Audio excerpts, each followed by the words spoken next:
A ti, cárcel feliz de la retina, áurea sección, celeste cuadratura, misteriosa fontana de mesura que el universo armónico origina. A ti, mar de los sueños angulares, flor de las 5 formas regulares, dodecaedro azul, arco sonoro, luces por alas, un compás ardiente, tu canto es una esfera transparente. A ti, divina proporción de oro. En la voz de nuestro compañero Víctor Barús, estos maravillosos versos del poeta Rafael Alberti pertenecen al poema A la divina proporción. Una manera que tuvo Alberti de elogiar esa fórmula que se representa por la letra griega fin y que hace referencia a la proporción armónica de los dos segmentos de una recta, un número decimal, irracional, infinito, un número que está en la naturaleza, que podemos encontrar en las nervaduras de las hojas de los árboles, que podemos encontrar en la disposición de los pétalos de las flores, que encontramos en nuestro cuerpo y que es sumamente utilizado por la arquitectura, por la fotografía o por la pintura. Parece que hoy hablamos de matemáticas y hablaremos también de inteligencia, de memoria, hablaremos de educación, de aprendizaje. Queremos hablar de cómo estamos aprendiendo en tiempos de inteligencia artificial. Si aprendemos diferente, pensamos diferente, ¿cómo va a evolucionar nuestro cerebro en un futuro? Lo haremos enseguida porque a nuestros invitados les he pedido que leyeran la fórmula preferida del profesor.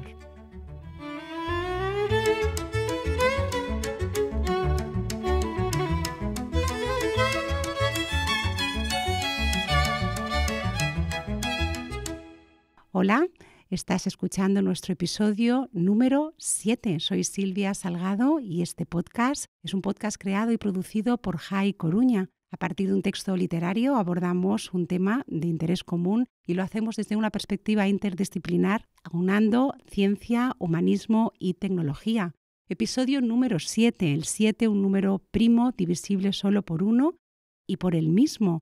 Un número de una fuerte carga simbólica, el preferido de Pitágoras, muy utilizado por Dante Alighieri y el más referenciado en la Biblia. Y me diréis, ¿por qué estoy contando todo esto? Pues porque he leído la fórmula preferida del profesor y es una novela en la que su protagonista lo ve todo, absolutamente todo, en relación con los números y las matemáticas.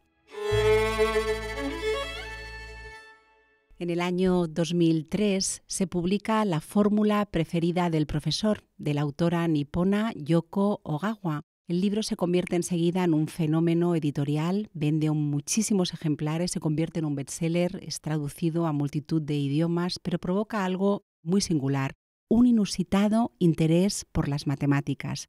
De hecho, el libro, entre los múltiples premios que recibe el de la Sociedad Nacional de Matemáticas, precisamente por conseguir despertar y contagiar esa pasión y narrar la belleza de esta disciplina. La obra es tan tierna como conmovedora, tan precisa como formativa, una de esas novelas que yo recomiendo para lectores de 12 a 90 años, sustentada prácticamente en 3 personajes que no tienen nombre, son solo el profesor, la asistenta y un niño, sin nombre propio, pero con unas personalidades muy fuertes y con unos vínculos afectivos y de respeto mutuos en torno a la vida cotidiana y en torno a las matemáticas. El profesor, así se llama ese viejo huraño y antipático profesor que ha perdido su memoria debido a un accidente de tráfico, pero que conserva con brillantez el conocimiento sobre las ciencias matemáticas. Logra el profesor contagiar ese entusiasmo tanto a la asistenta doméstica que lo cuida como al niño al que apodan Ruth por raíz cuadrada. Los 3 desarrollan unos vínculos afectivos y de respeto en torno también a la cotidianidad y a cómo el profesor les enseña a ver los números y las matemáticas en todo lo cotidiano, porque los números están en todo lo cotidiano. Con estos 3 personajes logra Ogawa algo maravilloso. Y es establecer los 3 temas de la novela, los 3 temas principales de esta novela, que son 1. Comprender que las matemáticas están en nuestra sociedad, que nuestra sociedad son matemáticas, que están por todos lados. En lo que nosotros vemos con naturalidad hoy en día, pues en el móvil, en la televisión, incluso en las políticas públicas. Todo está basado y fomentado en números y en fórmulas matemáticas. Por supuesto, también otro tema importantísimo es la memoria, la vulnerabilidad del cerebro humano, la fragmentación de la memoria y cómo esas dificultades pueden afectar nuestras relaciones con otras personas. Y por último, cómo la ternura, el respeto y los afectos influyen a la hora de transmitir conocimiento. La autora nació en Okayama en el año 1962. Lectora de clásicos, inició su carrera como escritora con la novela Cuando la mariposa se descompone, por la que obtuvo el premio Cayenne. Desde entonces no ha dejado de escribir. Y os digo algo, si os interesó este libro, que espero que sí, consiguió ella además después escribir junto al profesor Fujiwara, uno de los máximos exponentes de la teoría matemática de la Universidad de Tokio, escribir un libro de título Una introducción a las matemáticas más bellas, que desde aquí también os aconsejamos. Por supuesto, os voy a desvelar que la fórmula preferida del profesor era nada más y nada menos que la fórmula de Euler, una de las fórmulas en la que coinciden los matemáticos de todo el mundo, en que puede ser seguramente una de las más bellas fórmulas matemáticas, que no es otra que esa que relaciona el número e con el número pi, con la unidad imaginaria y, ¿lo sabíais? Lo que conocemos es una gota, lo que ignoramos es un océano. Conversamos hoy para hablar de este tema de neurociencia, de educación, de cómo está cambiando nuestro cerebro, de si pensamos de manera diferente y de si aprendemos o enseñamos de una manera diferente o si vamos a evolucionar más pronto o más despacio en relación a las competencias digitales y a este mundo de inteligencia artificial en el que ya habitamos. Hoy están conmigo y tengo el placer de presentaros al profesor Tomás Ruiz Buján. Tomás, muchísimas gracias por estar aquí con nosotros. Gracias a vosotros por invitar. Tomás es matemático, es licenciado en matemáticas por la Universidad de Santiago de Compostela con la especialidad en estadística y es profesor docente por vocación y por elección desde hace 35 años. 35 años ya. 35 años enseñando la asignatura villana por excelencia del currículum académico. Eso no ha cambiado, ¿no? Bueno, sigue teniendo mala fama a veces, pero bueno, yo creo que sí está cambiando por la tecnología y porque ahora está de moda, ¿no? Parecen las matemáticas. Bueno, bien, es verdad. Además, este libro, como os comentaba al principio, las puso muy, muy, muy de moda. Hasta yo me puse a hacer pequeñas fórmulas a partir de los teoremas que salen por aquí. Es un privilegio también tener con nosotros al doctor Diego Santos. Diego, muchísimas gracias por estar aquí. Sé que además vienes de cerrar consulta. Muchas gracias. Muchas gracias, es un placer para mí. Gracias por estar aquí. El doctor Diego Santos es médico especialista en neurología en el Complejo Hospitalario Universitario de A Coruña, es presidente de la Fundación de GEN, es vicepresidente del Comité de Ética de Investigación de Galicia y es además miembro del Comité Asesor de la Federación Española de Parkinson, entre otras tantas cosas. Es un lujo tenerte aquí con nosotros. Gracias. Diego, muchísimas gracias.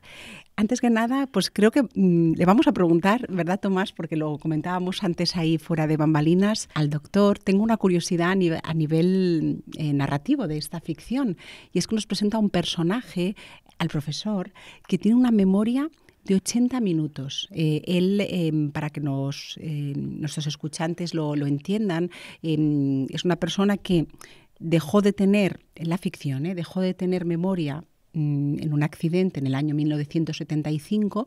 La trama de la novela se sitúa en el año 1992, se sitúa en los Juegos Olímpicos, y él no recuerda nada, absolutamente nada, excepto como si fuera una amnesia temporal. ¿Esto es real? ¿Se puede tener una memoria limitada a un tiempo? Bueno, hay enfermedades que sí que pueden cursar con trastornos de memoria y de hecho yo creo que hay películas, ¿no? Y series que hemos visto. Yo creo que la película de Memento, por ejemplo, que era una persona que no era capaz de memorizar o retener nueva información y tenía que apuntarse en el propio cuerpo, ¿no? Creo que porque si no se olvidaba efectivamente de lo que había pasado el día anterior. Entonces sí que hay enfermedades que cursan con la alteración de la memoria. Se puede ver afectada sobre todo ante eventos traumáticos. Pues un evento traumático con un impacto emocional muy grande pues puede producir que a lo mejor borremos completamente todo eso que ha sucedido durante un periodo de tiempo. Y luego hay algunas enfermedades neurológicas que cursan, por ejemplo, con la incapacidad de poder retener nueva información. Por ejemplo, en la encefalopatía de Wernicke, pues que muchas veces se asocia al consumo de alcohol y a la falta de algunas vitaminas, pues son pacientes que son incapaces de retener nueva información y a veces incluso confabulan, porque les preguntas y dicen cosas que no son porque no son capaces de recordar exactamente. O, por ejemplo, un trastorno de la memoria que vemos muy frecuentemente en urgencias, todos los meses vemos varios casos, es la amnesia global transitoria, que es una entidad relativamente benigna y que cursa con que esa persona durante unas horas, típicamente, es incapaz de memorizar y de almacenar nueva información. Y luego poco a poco pues va recuperando la memoria, pero muchas veces le queda como una laguna y no llega a recuperar con totalidad. No está muy claro. Cuando hay un cuadro de este tipo, pues hay que descartar que pueda ser algo relacionado con un fenómeno vascular, un ictus, algo relacionado con epilepsia o incluso la migraña. Son las diferentes hipótesis desde el punto de vista etiopatogénico que se han planteado en este tipo de trastorno.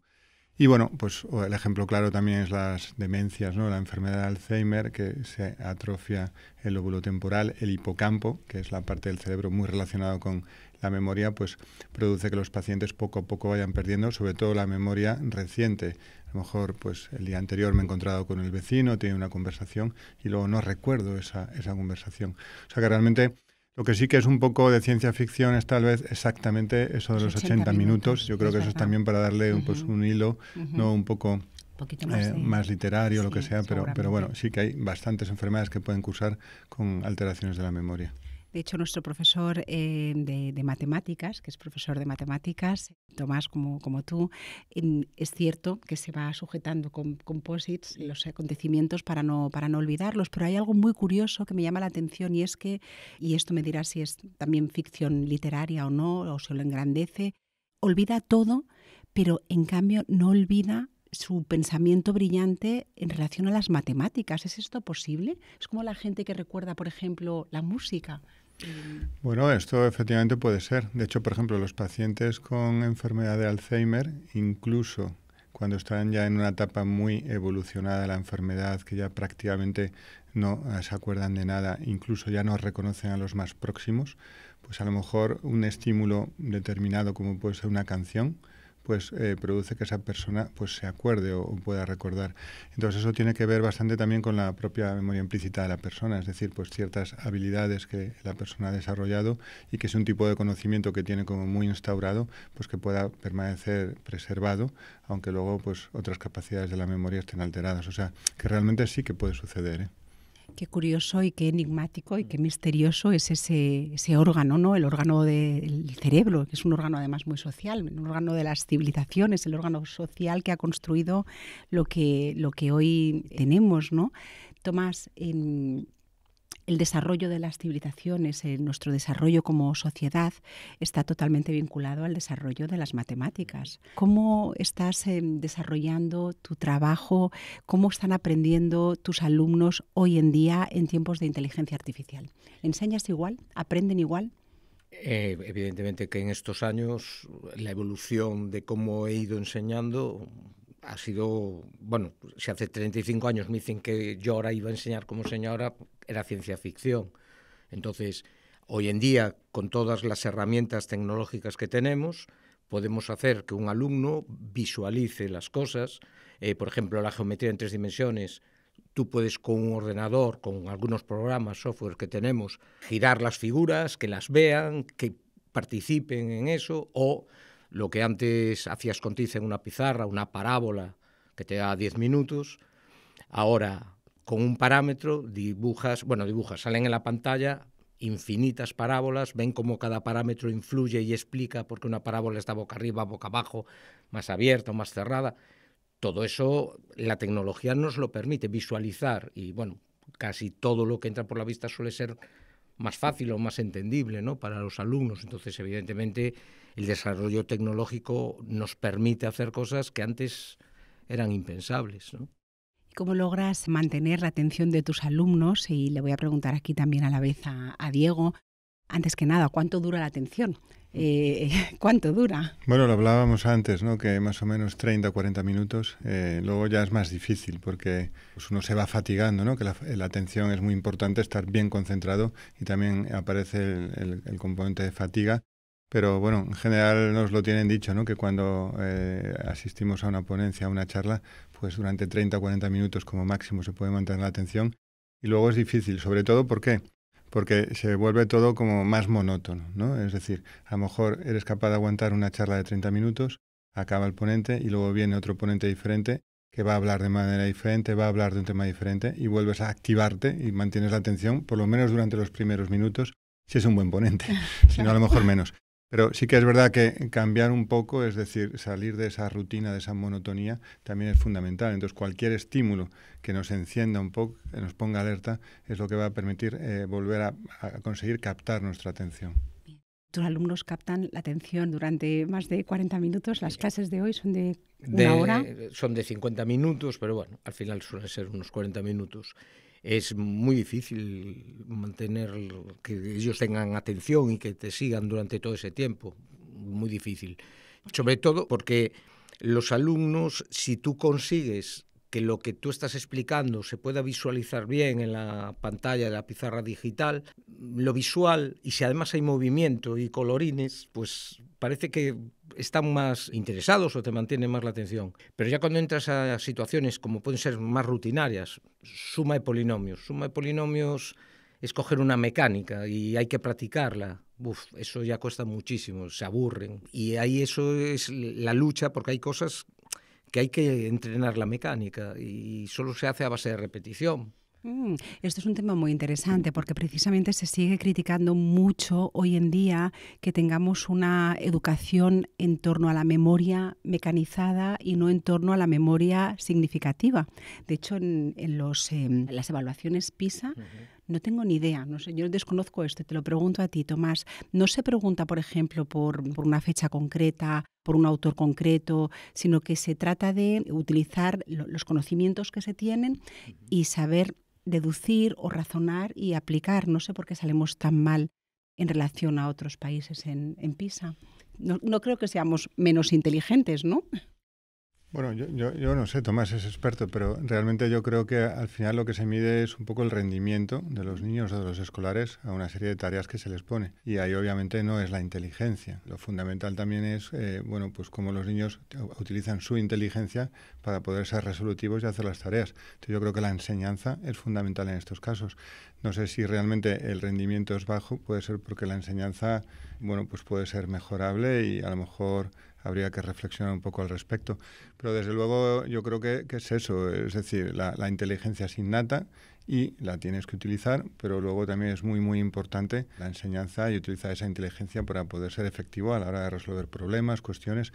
Y en este sentido, yo sí que estoy de acuerdo en que cada vez se intenta ser más práctico, es decir, a lo mejor no es necesario memorizar tanto, y de lo que se trata es de, utilizando las herramientas que tengo, pues poder hacerlo bien. Pues por ejemplo, pues a la hora de hacer un trabajo, pues incluso yo creo que ahora los niños en clase a veces les dejan utilizar el ordenador para poder desarrollarlo. Y el niño lo que tiene que hacer es utilizar el ordenador, utilizar el buscador y resolver las preguntas. Y entonces eso puede ser práctico pensando en el futuro de mañana, por ejemplo, a la hora de trabajar. Pero también la sensación que me da es que se está perdiendo aspectos fundamentales como incluso lo que es la propia cultura. Porque si no memorizamos nada, al final también vamos a acabar perdiendo cultura. Entonces yo creo que el tema de la memoria, memorizar y registrar cierta información y ciertos datos también es importante. Es buscar el equilibrio. Yo les comento a los alumnos, a ver, una persona que tiene que realizar la operación 3×5, no tiene la calculadora y da la respuesta 15 minutos después, sí, ha dado la respuesta, pero no en el tiempo lógico que uno espera. Entonces, hay cosas que no hay por qué saberlas de memoria, pero tienes que tener los conocimientos para después, ante un cierto problema, saber manejar esos conocimientos y aplicarlos a la resolución del problema. Que un poco en las pruebas PISA lo que hacen es eso, es decir, les ponen problemas reales, dependiendo los niveles y las edades, pero algo tan simple como vas a la compra, compras esto, llevas este dinero y les preguntan varias cosas, la vuelta, una serie de cosas. Y hay a veces que hay alumnos que a lo mejor dan respuestas incongruentes totalmente. Entonces, lo que se mide es no si te sabes la fórmula de matemáticas, pero con los conocimientos que tú tienes, ¿eres capaz de resolver este problema real? Eso es lo que se está cada vez buscando más. Pero bueno, sí que hay una parte de memoria que hay que tener. Lo que decía antes, hay cosas que las tienes que mecanizar, porque es una herramienta. Y con esa herramienta después podemos... Ante esto, ¿qué herramienta tengo que coger? ¿Cuál es la que me puede ayudar a resolver esto? Si no tienes la herramienta, ya no puedes resolver el problema, ¿no? Pero bueno, no es fácil por lo que comentábamos antes de la atención, ¿no? Cada vez los alumnos quieren respuestas ya inmediatas y no reflexionar sobre qué hay detrás de esa respuesta. Estamos dejando quizá de reflexionar, de pararnos a utilizar este órgano tan poderoso que tenemos, ¿no? A pensar, ¿no? Cuesta mucho. Por norma general, es lo que te decía al principio, ¿por qué cuesta tanto entender o razonar las matemáticas? Es que es una zona del cerebro. Explícanos esto. ¿Dónde está la inteligencia matemática, Diego? ¿Por qué hay personas que son más inteligentes que otras? Tenemos un cerebro, como decimos, y creo que esto es muy común, pero lo decimos, tenemos un cerebro de letras, tenemos un cerebro más matemático. ¿Por qué nos cuesta tanto aprender matemáticas? ¿Son más inteligentes las personas? Bueno, antes comentábamos que son muy difíciles, ¿no? Después de la respuesta sencilla. A ver, sí que creo que lo hablábamos antes, pues hay ciertas cualidades que las personas tenemos. Hay personas que de forma innata pues tienen más capacidad para hacer ciertas tareas y a lo mejor hay niños que desde pequeño ya se les da mejor las matemáticas o en cambio les gustan más los idiomas, ¿no? Que a algunas personas se les da muy bien y otras personas también son como muy negados o les cuesta mucho aprender los idiomas. Entonces yo creo que hay una parte de componente innato, factores genéticos también de predisposición a tener mejor unas cualidades que otras, pero lo hablábamos antes también, yo soy muy defensor de la cultura del esfuerzo y que al final pues llega más lejos probablemente quien quiere que quien puede. Es decir, que realmente si tú trabajas y te esfuerzas, pues algo que aparentemente a lo mejor no tienes tan desarrollado, pues puedes llegar a tener una alta capacidad en eso. Es decir, eso creo que sería un poco sumar los dos aspectos. En general, el cerebro es un órgano muy complejo y hay diferentes áreas. Por ejemplo, está estructurado en diferentes lóbulos. Y el lóbulo frontal, tenemos la corteza prefrontal y todo lo que es la parte cognitiva de programar, planificar, ejecutar, está relacionado con el lóbulo frontal. Igual que, por ejemplo, el lóbulo temporal, y ahí está el hipocampo, pues es relacionado con la memoria, tienen distintas funciones. Pero realmente todo está integrado. Es decir, para poder memorizar, lo primero, tenemos que prestar atención. Es decir, si a cualquiera de nosotros nos dicen el nombre de una persona en un momento determinado, lo presentan y no prestamos atención, luego no nos vamos a acordar de cómo se llama. Pero es que realmente no es un problema de la memoria, es un problema del primer paso, que es la atención para esa información poder almacenarla. Y luego después esa información queda almacenada y la tenemos que evocar para poder acordarnos. Y pues todas estas áreas del cerebro, pues el lóbulo frontal, el lóbulo temporal, y también hay otras estructuras, ¿no? El lóbulo parietal, occipital, incluso conectadas con otras zonas más profundas del cerebro, pues están funcionando pues para poder luego pues acordarnos de las cosas y son claves en el aprendizaje. Entonces, bueno, yo creo que hay niños que se les darán bien las matemáticas y además yo creo que resulta que si se te da bien y ves que algo se te da bien, pues cada vez te gusta más. Y al revés, es decir, a lo mejor algo que no se te da muy bien, a lo mejor te estás esforzando y luego pues tienes un resultado que no es bueno, también a lo mejor te desanimas un poco y hay niños, yo por lo que veo, que luego van cogiendo incluso miedo a una asignatura hasta el punto que eso acaba decidiendo un poco su futuro en cuanto a lo que estudiar en el futuro, ¿no? Es decir, pues ahora voy más por las letras o por las ciencias, etcétera. Totalmente de acuerdo. Hay alumnos que terminan cogiendo manía a una asignatura y normalmente es porque no está saliendo los frutos que ellos esperaban, ¿no? Y lo que comentabas antes, lo del esfuerzo sí es importante. Hay alumnos que en potencia crees que tienen una buena capacidad para las matemáticas, ellos lo saben y por tanto nunca tuvieron que esforzarse, las dificultades van aumentando y no son capaces de afrontar esas dificultades porque no se han entrenado en el esfuerzo. Y también al revés, alumnos que en un principio parece que les podría costar más, pero metódicos, de trabajo diario, de esfuerzo, y ves cómo van evolucionando y, bueno, llegan a unos niveles inesperados en cuanto a un rendimiento pleno, ¿no? Y el esfuerzo es incluso yo diría que todavía es más complejo, porque dentro de las matemáticas probablemente hay niños que se les da mejor algunas partes de las matemáticas y en cambio otras menos. El cálculo mental. Yo me acuerdo cuando era niño que había uno en mi cole que era buenísimo en cálculo mental rápido, ¿no? Las típicas operaciones que tienes que hacer de memoria te preguntaba el profesor. En cambio, en otras partes de las matemáticas le costaba más. Entonces, bueno, depende mucho de las cualidades, de la capacidad innata y luego, por supuesto, hay que trabajarlo.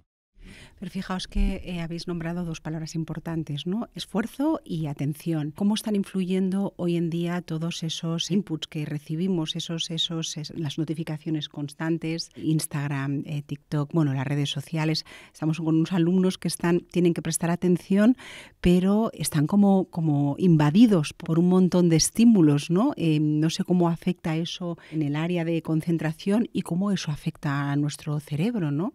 Porque así está, ¿no? Hay un circuito de recompensa.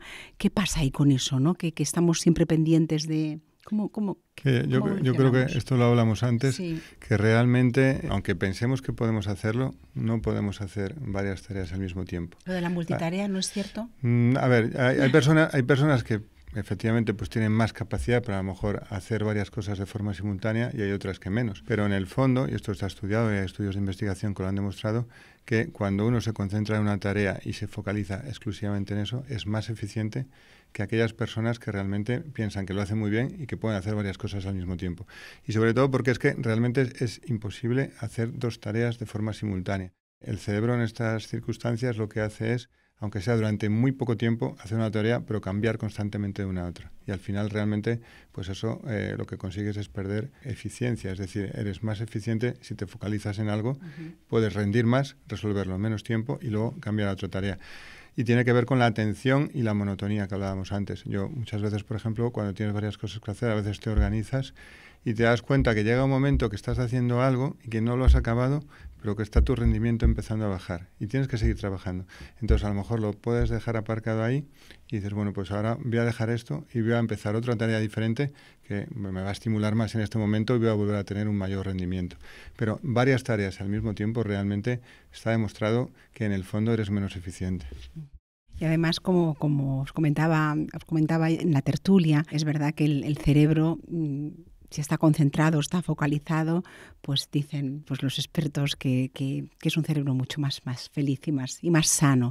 Tomás, la inteligencia artificial, las competencias digitales son ahora más, ¿no? en la escuela, ¿no? En la escuela que tiene que adaptarse a ellas, que está además recibiendo ahora como una contracorriente, ¿no? Porque sabemos que hay un sector de la población, también incluso de los profesores, o medidas gubernamentales que están volviendo a apelar, a volver al papel. Me refiero en contraposición al digital.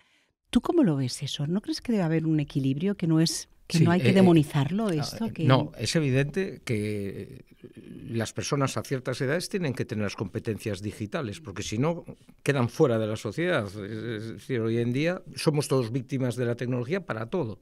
Entonces, un alumno en la formación es fundamental.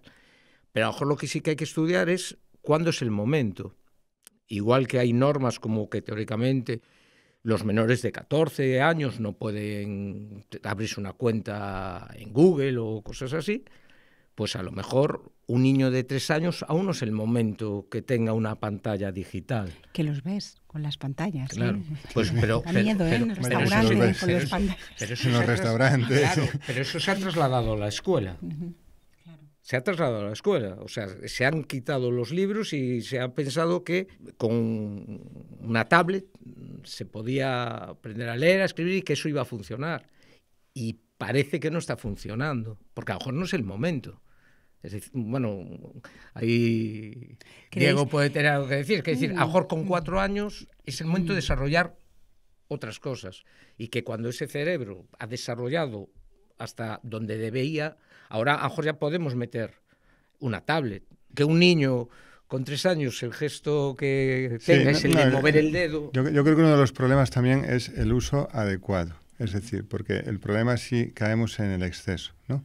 Es decir, yo lo veo, por ejemplo, que los niños de ahora tienen algunas capacidades mucho más desarrolladas que, por ejemplo, los adultos de ahora mismo. Es decir, a lo mejor un niño ahora de 12, 14, 16 años pues por ejemplo el uso del teléfono móvil, el uso del ordenador, el uso de algunos programas informáticos, pues lo hace mucho mejor que una persona adulta, porque es que es algo que ha empezado desde muy pequeño a utilizar y lo está desarrollando y desarrollando. ¿El problema cuál es? El problema es que por hacer eso, a lo mejor se han abandonado pues otro tipo de tareas, otro tipo de funciones. ¿Qué es lo que hace funciones. peor a lo mejor, ¿no? Claro, y esto es lo que hablábamos antes, que es interesante desde el punto de vista del cerebro, de lo que sucede con las neuronas y las conexiones entre neuronas. Es decir, cuando hacemos tareas, pues se activan redes neuronales y hay estudios, ¿no? Por ejemplo, donde se han comprobado en pacientes o en personas que a lo mejor aprenden idiomas o, por ejemplo, en músicos, ¿no? Que desarrollan una actividad musical intensa y, por ejemplo, cambios en resonancia magnética. Y se ha observado, pues, por ejemplo, que a los 6 meses o a los 12 meses, pues el volumen de la corteza cerebral ha aumentado, es decir, hay un enriquecimiento desde el punto de vista estructural de la corteza del cerebro.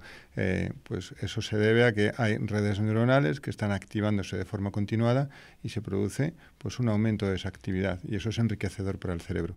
Entonces, probablemente, efectivamente, en los niños, utilizando pues las plataformas digitales o la inteligencia artificial, pues eso va a suceder.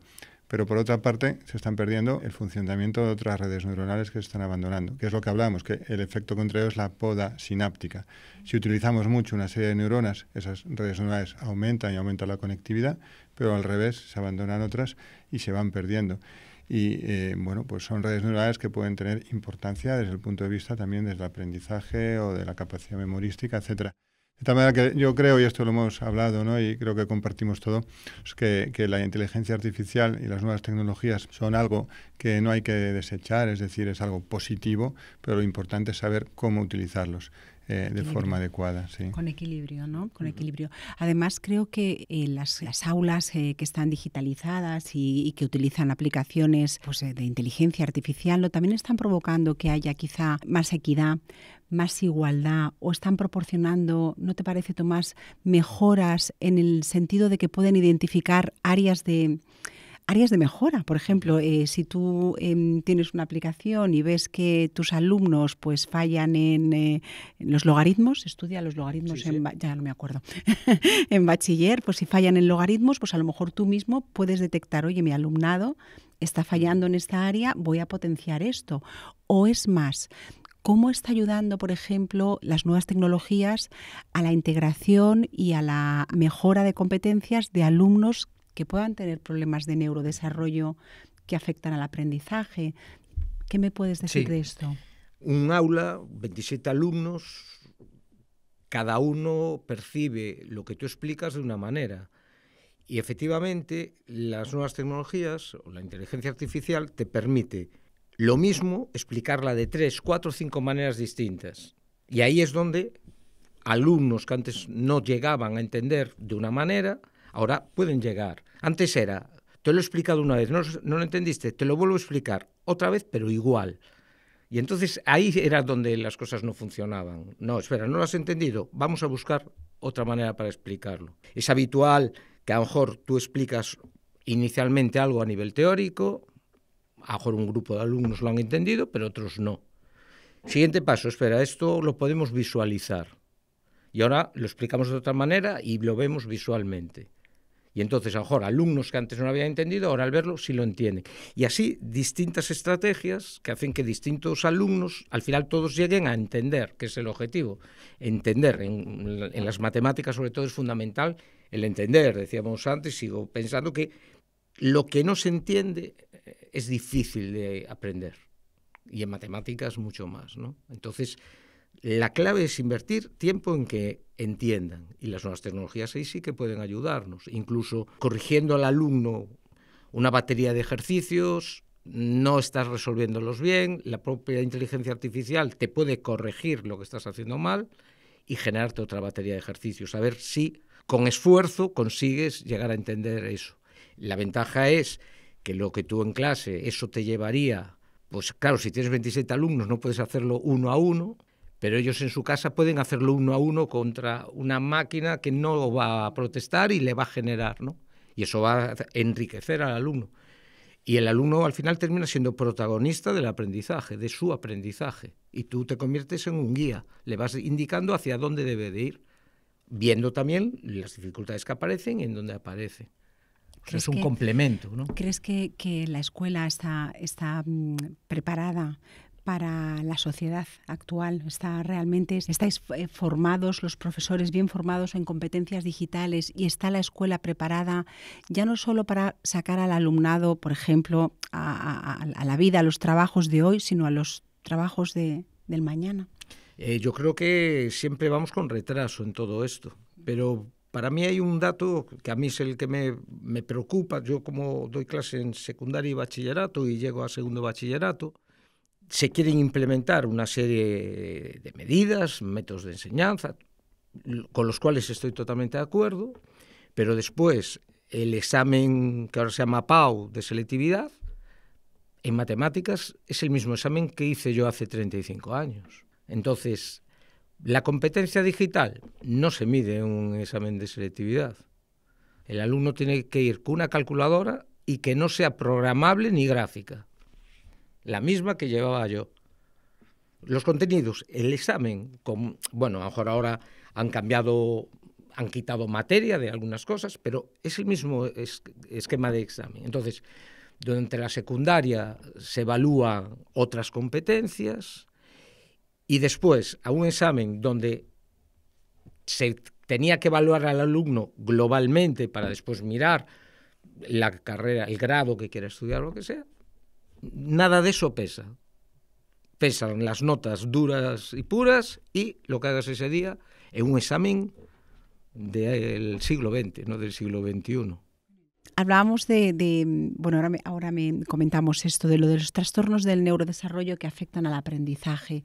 Me decías antes, Tomás, que ahora en un aula puedes tener de tus 27 alumnos, ¿cuántos alumnos me comentabas que puedan tener? Es totalmente habitual que en un aula de 27 alumnos tengas 2, 3 alumnos con déficit de atención, hiperactividad, 2 de dislexia, a lo mejor ya no en todos los grupos, pero en algún alumno de espectro autista y más alumnos sin ningún tipo de problemática ninguna, pero bueno, con falta de trabajo y otros que trabajan mucho. Con esa falta de esfuerzo y atención que comentaba Diego. Sí. Diego, desde la total ignorancia, por ejemplo, el trastorno de déficit de atención, que ahora se ve cada vez más, ¿tiene algo que ver con la nueva sociedad que tenemos de desatención, Bueno, yo tengo que decir que no soy experto en este campo, Es decir, realmente los que ven este tipo de trastornos son los pediatras, porque es algo que se diagnostica habitualmente en edad pediátrica.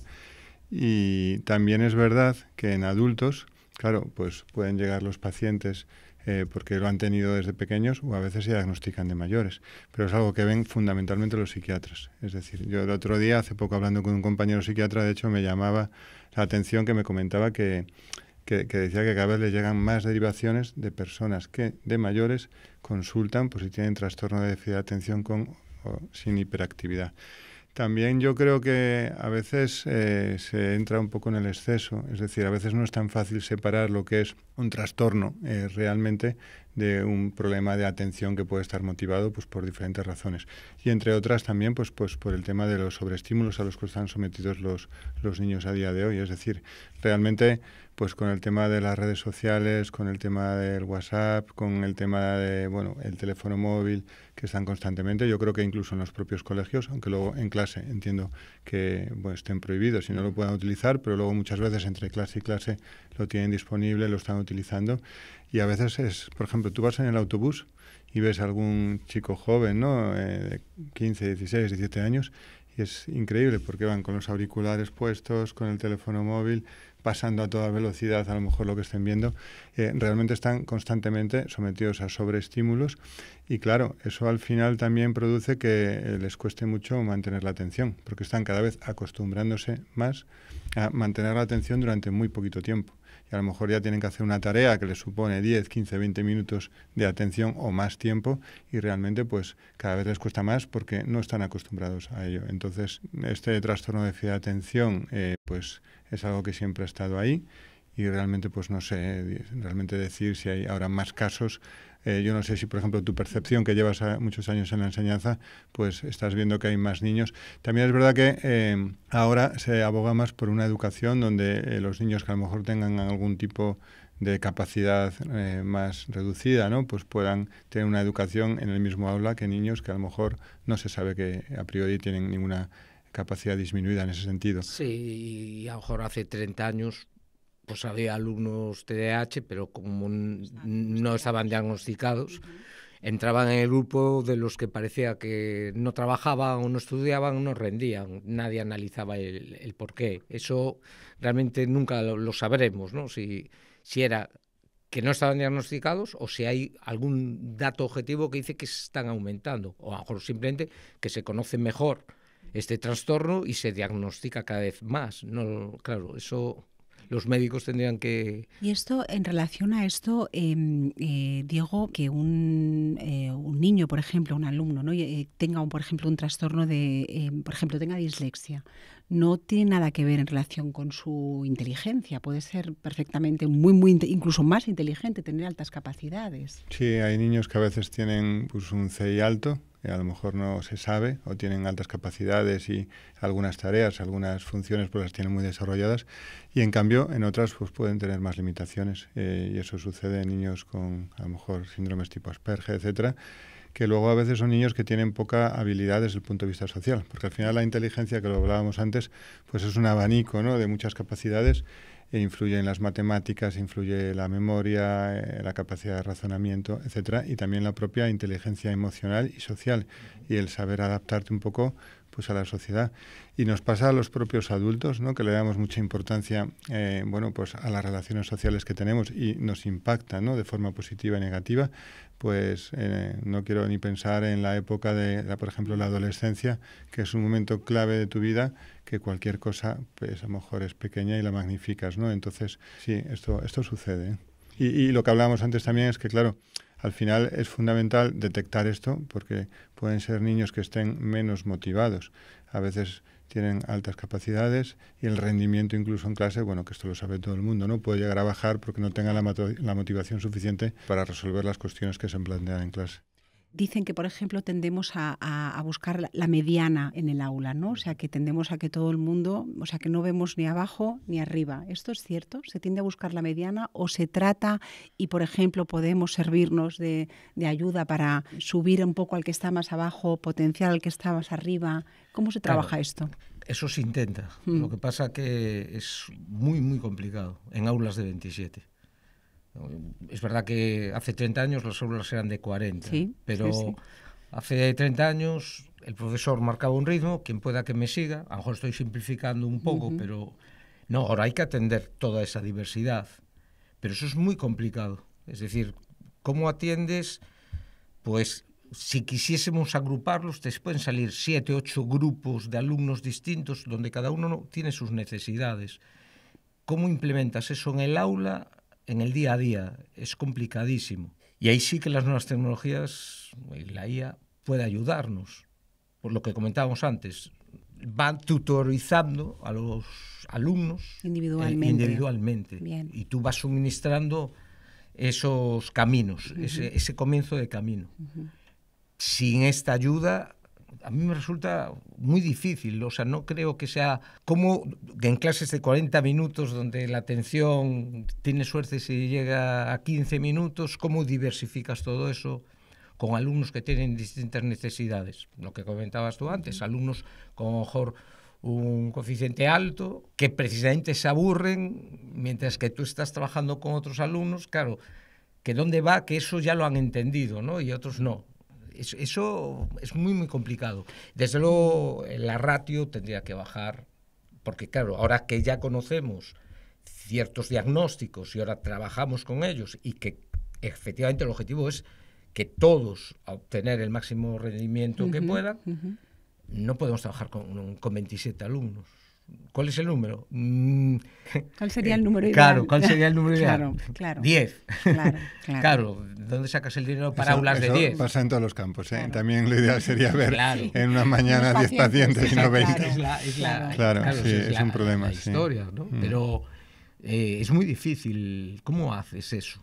Diego, Tomás, ¿tenéis miedo de que vuestras profesiones puedan desaparecer en un futuro? Porque las señalan como posibles candidatas a desaparecer. Bueno, yo, Tomás no sé lo que opina, pero yo desde luego creo que no, por lo menos a corto y largo plazo estoy convencido, porque realmente yo creo que la inteligencia artificial, comentábamos antes, es algo bueno, es una herramienta que viene para ayudarnos, pero siempre que se use de una forma racional y no de forma excesiva.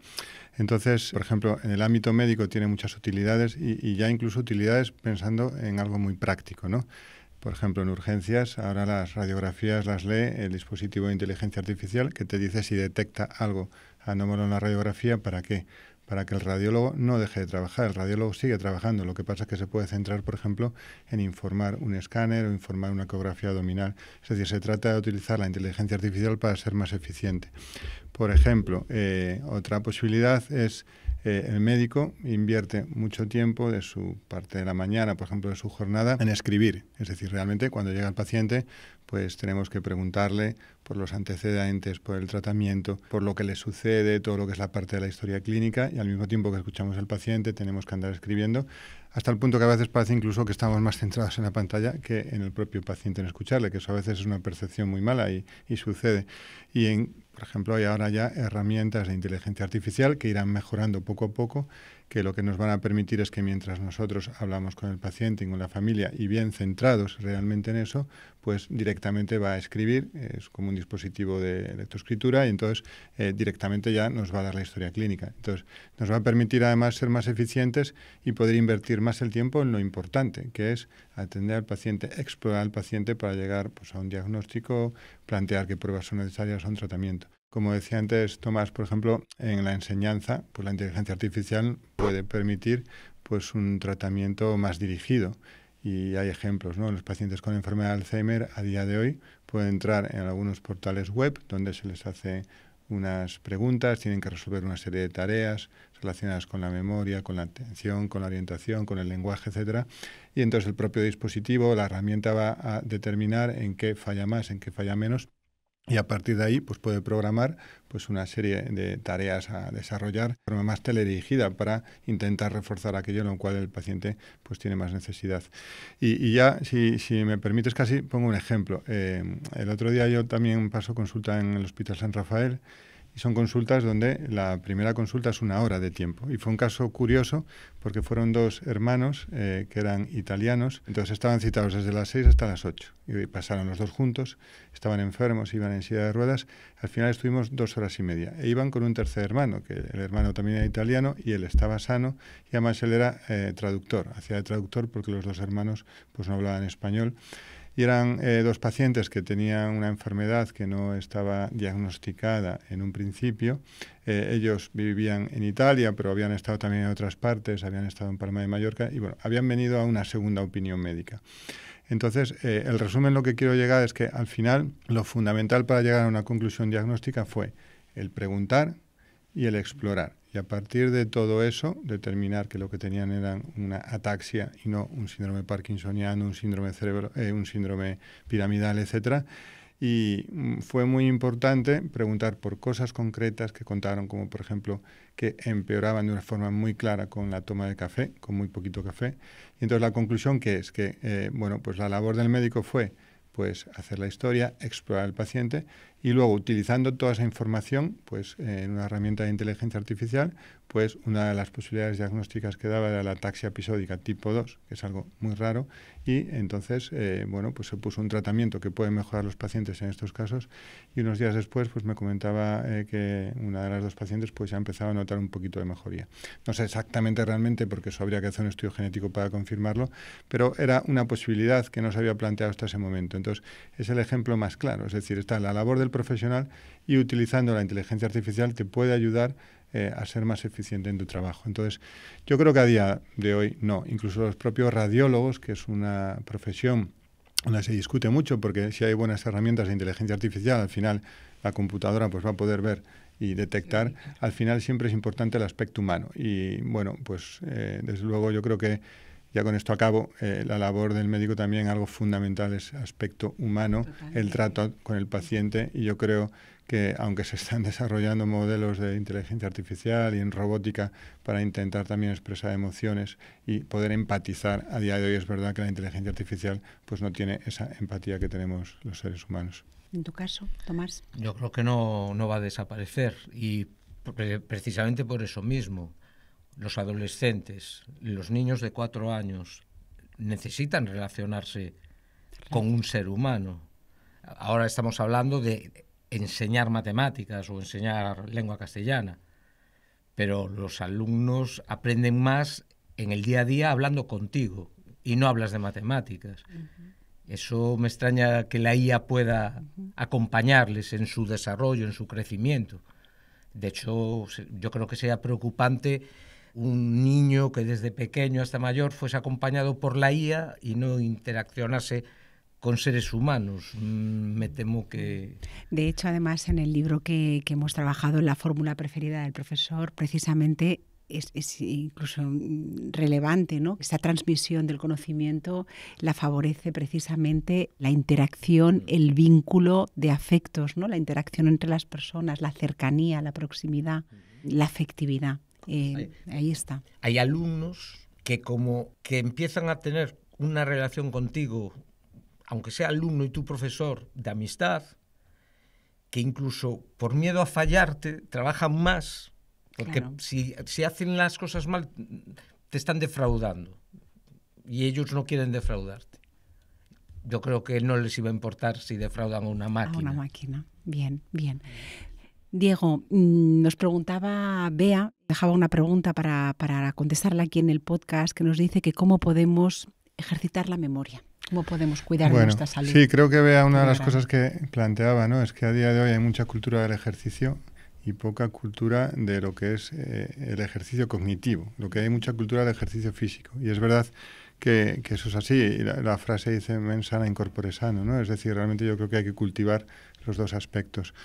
Entonces, hacer ejercicio físico es bueno. De hecho, el ejercicio aeróbico de alta intensidad, cuando lo hacemos, se sabe que se libera, por ejemplo, dopamina, que está relacionado con la motivación, y también, por ejemplo, se liberan factores neurotróficos. Hay un factor que se llama el BDNF, el Brain Derived Neurotrophic Factor, que son factores que estimulan el cerebro y lo protegen. Y entonces, hacer ejercicio se sabe que puede proteger y reduce el riesgo de desarrollar enfermedades neurodegenerativas, en particular, por ejemplo, la enfermedad de Parkinson. Hay personas que hacen ejercicio y acaban desarrollando la enfermedad, pero porque tienen también otros factores condicionantes que suponen un incremento del riesgo.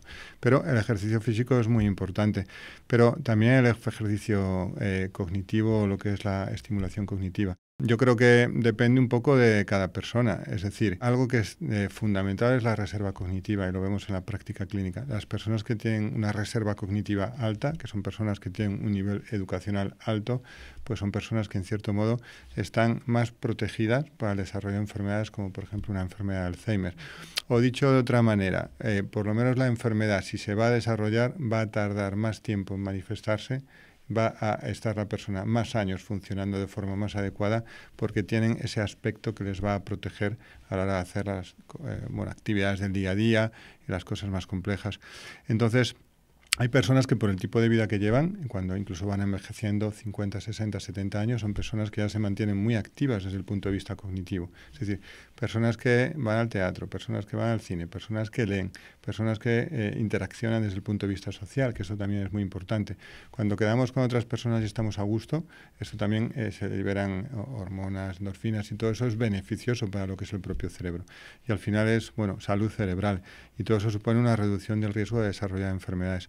A día de hoy, vida saludable, por supuesto, es fundamental el ejercicio físico. Estoy de acuerdo con Bea que lo que es la estimulación cognitiva, las relaciones sociales y luego, un estilo de vida en cuanto a dieta saludable, evitar los tóxicos y el control de los factores de riesgo cardiovascular. Hipertensión, diabetes, colesterol, sobrepeso, etcétera. Y todo esto, si se controla de forma adecuada y a pesar de un problema que es el envejecimiento, que es la consecuencia del avance de la medicina. Y enfermedades neurodegenerativas como el Alzheimer o las demencias, claro, están ligadas al envejecimiento y cuando envejecemos el riesgo es mayor.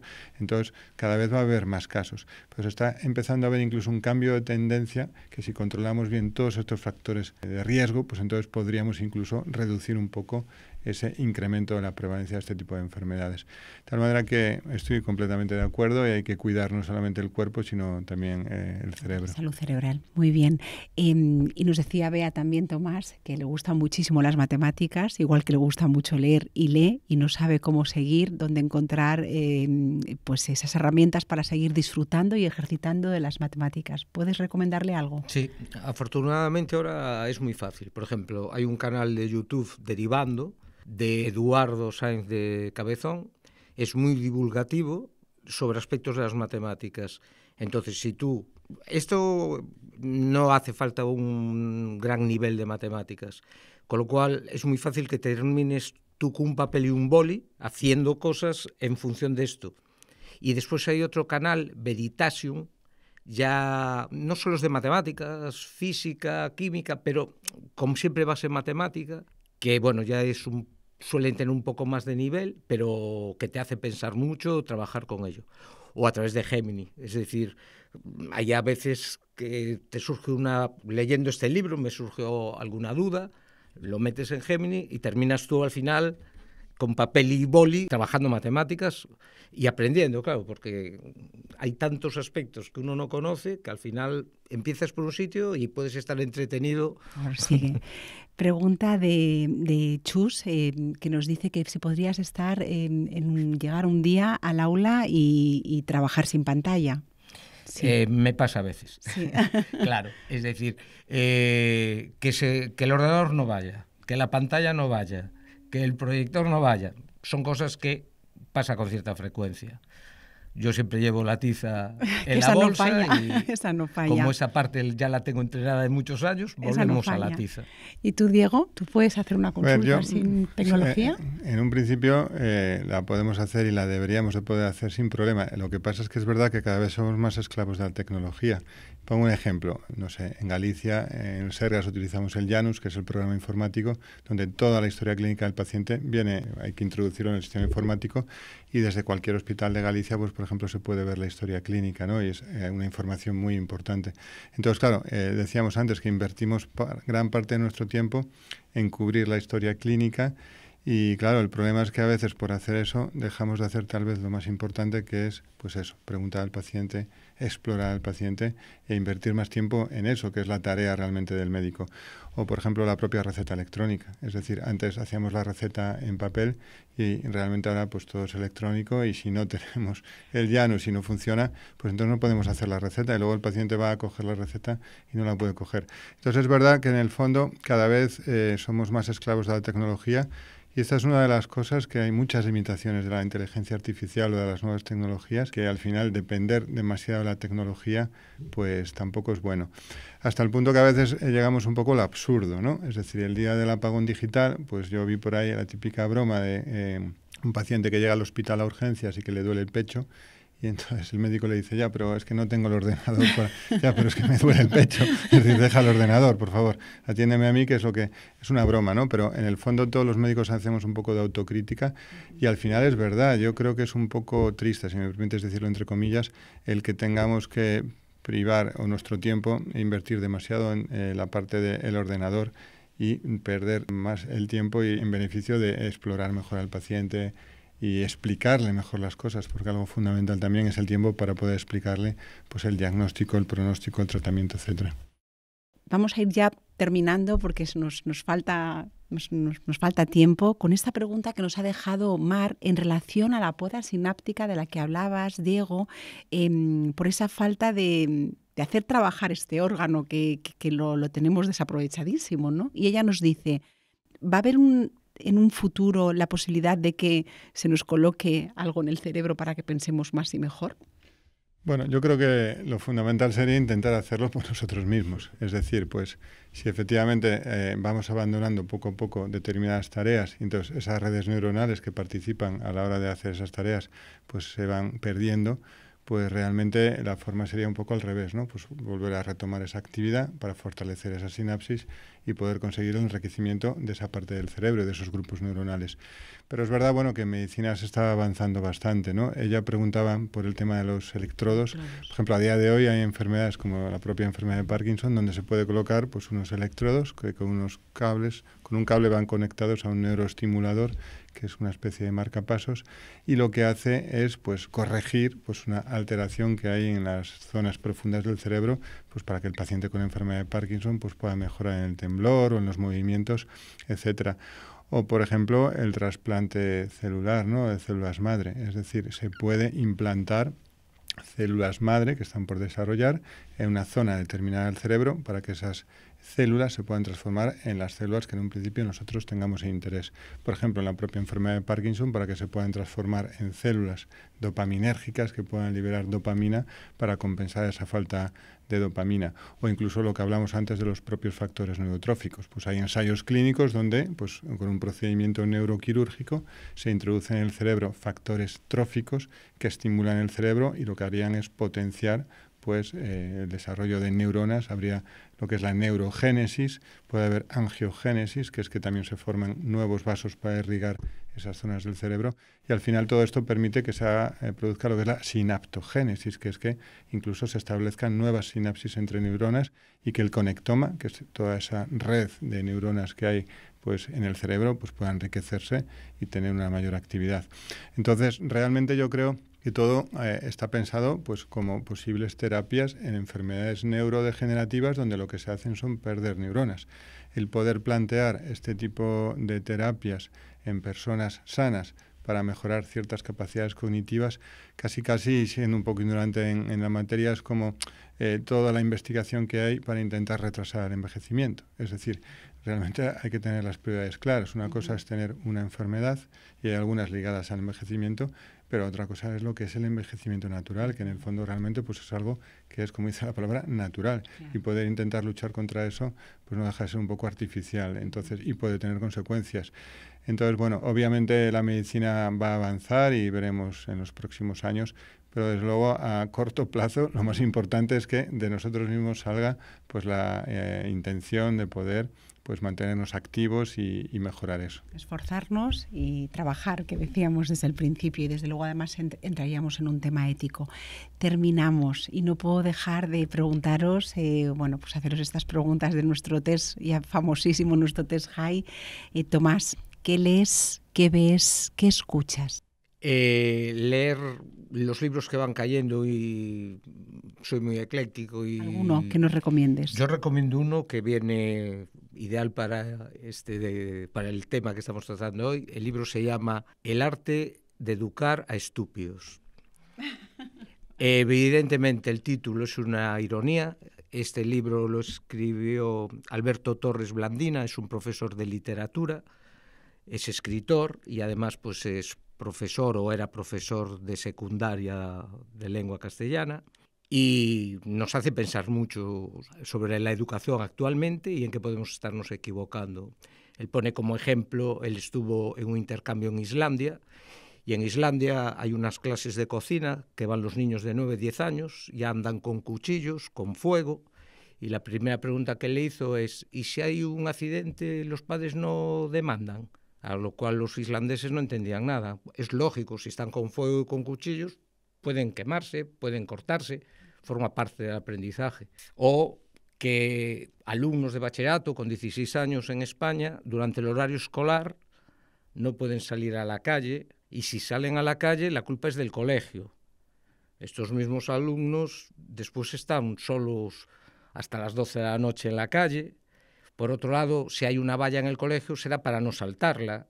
O sea, la culpa es del colegio por saltar la valla, no del alumno. O sea, va en la línea de que al alumno hay que darle la responsabilidad que tiene. Y a lo mejor estamos fallando en la educación. Responsabilidad educativa, y si estamos fallando en eso, ¿qué ves? ¿Nos recomiendas una serie, una película?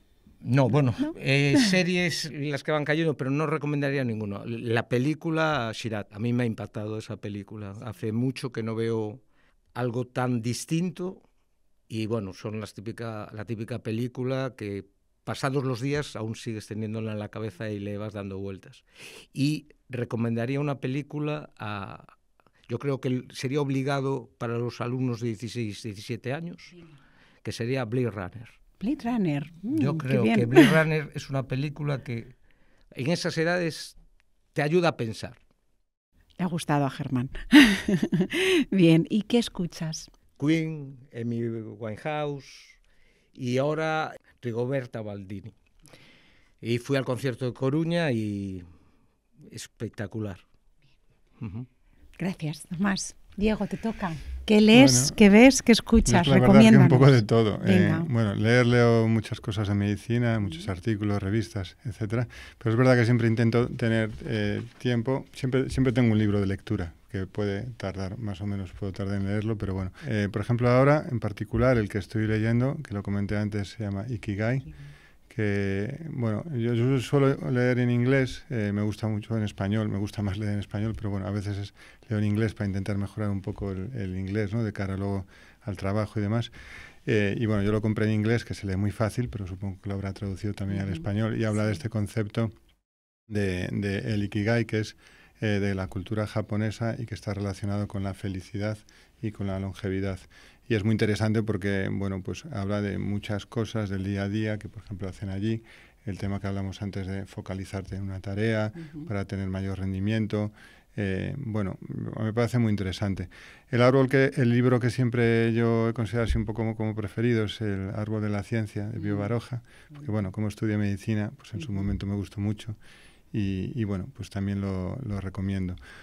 Luego, con respecto a qué veo, bueno, yo veo de todo.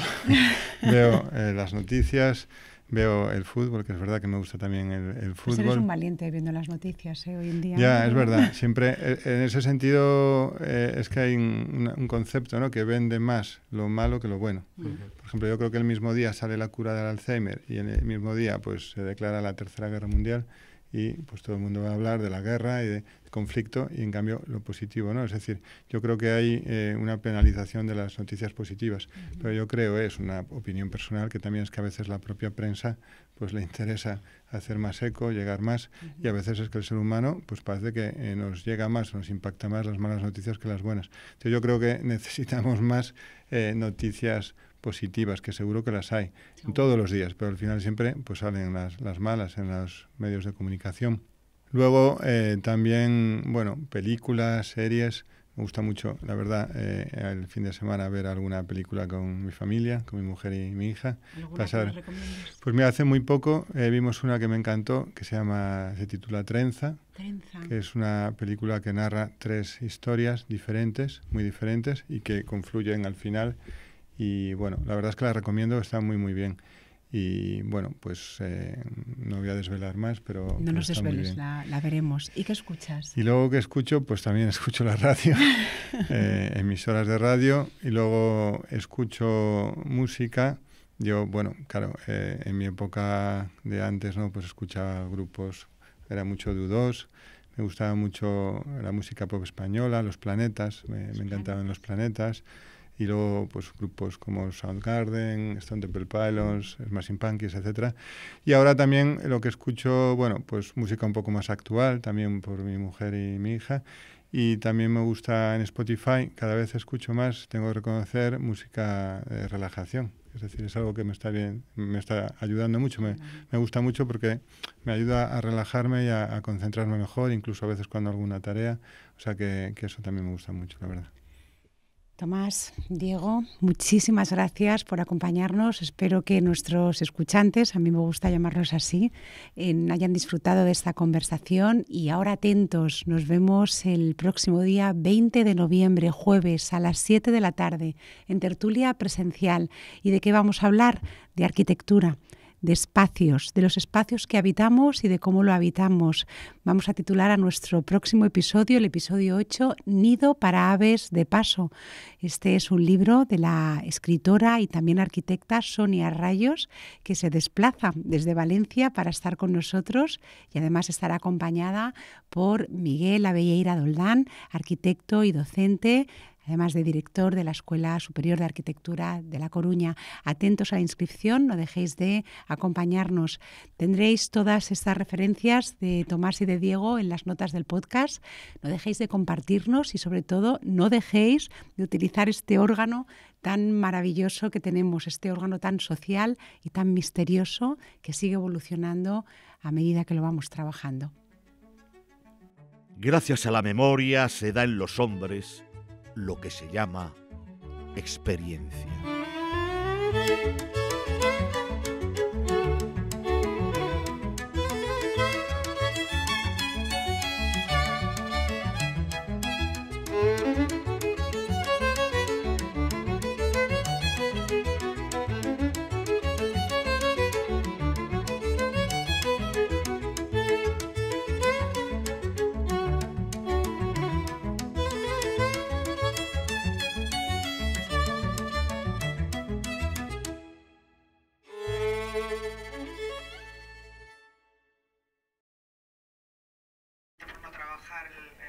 Toda la inteligencia que tenemos sí. Para el futuro seguramente también se podrán colocar algunos electrodos. Venga, es interesante. Venga, vale, nos queda esta, el cerebro cansado, y cerramos, o no hacemos la del cerebro cansado. No, porque no se refleja. Cerebro cansado. Cansado, joder. Es que también pues, claro, las decisiones influyen. Descansa, diremos, hay que descansar y ya está. Si estás cansado. Un entrenador hay de que fútbol a descansar. veces decide una cosa y 5 minutos decide otra.